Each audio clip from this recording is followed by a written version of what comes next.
Welcome guys my another video. আজকে বিখ্যাত পেশোয়ারি খাওয়ার জন্য যাচ্ছি। তো দুপুর থেকেই অনেক বৃষ্টির প্রকোপ মাঝে মধ্যে থামছে, মাঝে মধ্যে বাড়তেছে, এর মধ্যেই খাইতেই হবে।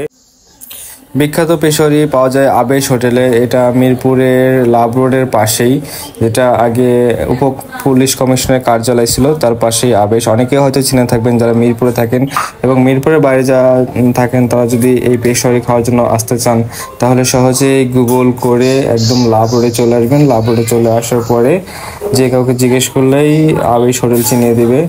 এইখান থেকে মিরপুর 2 নম্বর থেকে খুব বেশি দূরে না, মাত্র 10 মিনিটের রাস্তা। তো পেশোয়ারি স্বাদ অবশ্যই অনেকে পছন্দ করতে পারবেন না, কারণ এটা জেনে অবাক হবেন যে পেশোয়ারিতে কোনো মশলা ইউজ করে না, একদম র ম্যাটেরিয়াল, র মাংস। জাস্ট এটা অনেকেই খেয়ে অস্বস্তিতে ভুগতে পারেন। অস্বস্তিতে ভুগলে সে দায়িত্ব আমার না। তবে আজকে আমি নিয়ে যাচ্ছি আপনাদেরকে সেই আবেশ হোটেল। তো যেহেতু অনেক বৃষ্টি, তাই আমরা একটা রিক্সা নিয়ে নিলাম।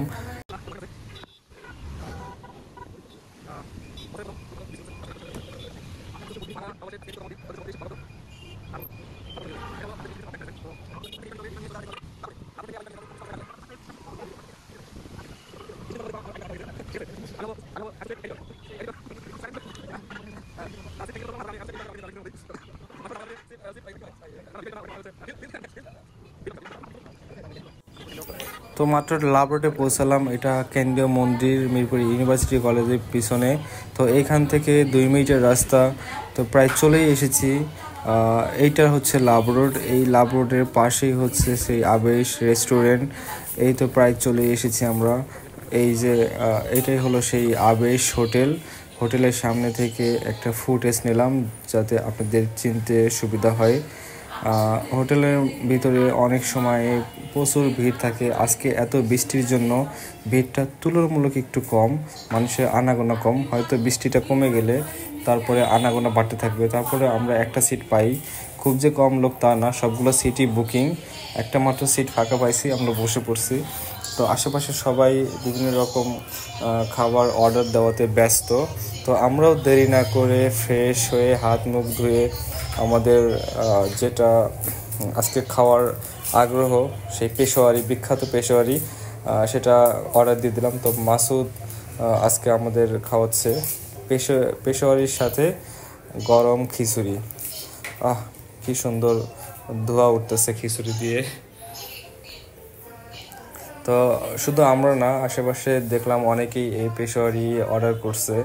আমি এর আগেও একবার খাইছি, খুব বেশি ভালো লাগেনি আমার কাছে।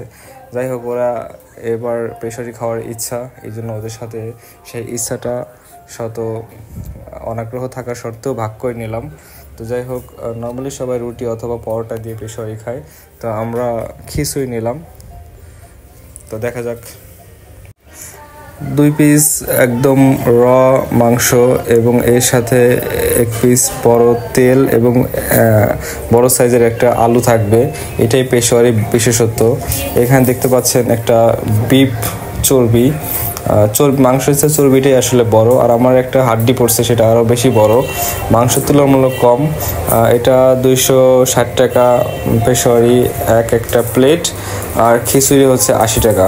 মোটামুটি রিজনেবল প্রাইসই বলা চলে, কিন্তু প্রাইস অনুযায়ী মাংস পরিমাণ কম। তো খাবার দাবার শেষ, এবার বাসায় ফেরার পালা। তো আমরা বের হলাম, এখন বৃষ্টির পরিমাণ কম, রাস্তাটা একদম ফ্রেশ লাগতেছে, কোনো ধুলোবালি নাই, একদম ফ্রেশ। তো ভিডিও ভালো লাগলে আমার চ্যানেলটিকে একটি লাইক, কমেন্ট এবং অবশ্যই সাবস্ক্রাইব করে দিবেন এবং পাশে থাকবেন।